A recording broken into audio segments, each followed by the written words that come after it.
Olá, o meu nome é Miele e esse é mais um vídeo da campanha do Ministério Frutos do Espírito sobre os homens da Bíblia. E o título de hoje é Filemon. Pois bem, eu separei algumas informações sobre Filemon e a carta que ele recebeu.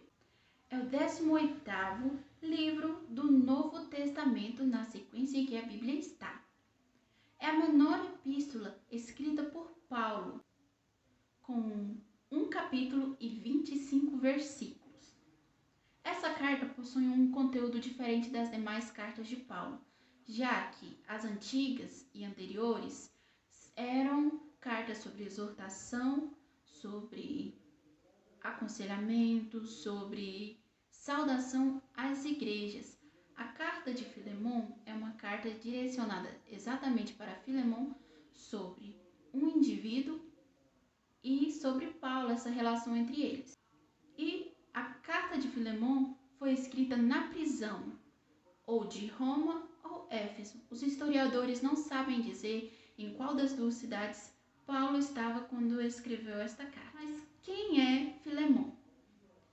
A carta de Filemon não possui muitas informações sobre ele, mas a Bíblia tem algumas outras informações e cita sobre Filemon. Pois bem, Filemon residia em Colossos, no vale do rio Lico, na Ásia Menor. Ele era um homem de posses. Ele teria uma esposa chamada Áfia, como podemos observar em Filemon, no versículo 1, 2, que está escrito assim: a irmã Áfia, a Arquipo, nosso companheiro de batalhas, e a igreja que se reúne em tua casa. Os historiadores não comprovam que Áfia seria esposa dele, mas pela circunstância, pela saudação, eles acreditam que Áfia seria esposa de Filemon. E a Arquipo, que provavelmente seja filho dele. Não há provas concretas de que Arquipo é filho de Filemon, mas os historiadores acreditam nessa informação. E há uma outra informação sobre Arquipo, provável filho de Filemon, que também é citado no livro e na carta de Paulo a Filemon. É a seguinte: Arquipo era pastor na congregação de Colossos. Teria recebido o ministério após a prisão de Epáfras, fundador da igreja, o qual provavelmente estava preso com Paulo, ou em Roma ou em Éfeso. Como podemos comprovar que esse ministério foi recebido? Segundo Colossenses 4,17, temos uma informação sobre este assunto. Está escrito o seguinte: e dizei a Arquipo: cuida do ministério que recebestes no Senhor, para que o cumpras. Então, os historiadores acreditam que esse ministério seja a igreja em Colosso. Mais uma informação é que a congregação de Colossos se reunia na casa de Filemon.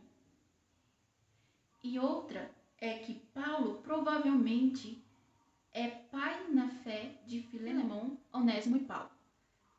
A carta de Filemon conta a história de Onésimo, que fugiu da casa de seu senhor e se encontrou com Paulo na prisão. Pois bem, nessa situação, nós precisamos situarmos mais algumas coisas. No período em que Onésimo vivia, era provavelmente 60 depois de Cristo, durante o Império Romano, que durou de 27 a.C. até 476 depois de Cristo, um longo período. Os escravos, nesta época, eram descritos como parte da família, com referência em Tito 2, do 2 ao 10, Colossenses no capítulo 4 e Efésios no capítulo 6, do 1 ao 9. Uma informação importante é que escravos fugitivos estavam passivos apenas de morte. Os escravos nessa época tinham a oportunidade de alguns senhores darem a eles a oportunidade de serem livres, comprar sua liberdade. No caso de escravos fugitivos, esses eram castigados e punidos com uma marca na testa para mostrar que eles já tinham fugido. Uma informação importante que é bom observarmos é que quem abrigava um escravo fugitivo devia, por lei, indenizar ao seu senhor por cada dia de trabalho perdido. Podemos observar uma referência sobre esta lei aqui em Filemon, no capítulo 18, no qual Paulo fala o seguinte: contudo, se ele te causou algum prejuízo ou te deve qualquer coisa, lança todo o custo na minha conta. Eu, Paulo, escrevo essas palavras de próprio punho. Eu pagarei, para que não mencionar que tu me deves por tua própria vida. Nisso podemos observar que essa lei Paulo conhecia e que ele tinha preocupação, e Onésimo tornou-se cristão através do ministério de Paulo, como podemos observar aqui no versículo 10, que diz o quê? Venho interceder a favor de meu filho Onésimo, que gerei enquanto estava na prisão. Aqui nós podemos observar que Onésimo se tornou filho de Paulo na fé, através de seu ministério. Uma informação importante e interessante é que o nome Onésimo do grego significa útil. E aqui no versículo 11, Paulo diz o seguinte: ele no passado te foi inútil, entretanto agora é útil tanto a ti quanto a mim. E para finalizar, o versículo-chave do livro de Filemon é o versículo 10, que diz o seguinte: venho a ti interceder a favor de meu filho Onésimo, que gerei enquanto estava na prisão. O livro de Paulo a Filemon é uma carta de intercessão por Onésimo. Naquela época, os escravos fugitivos poderiam ser mortos.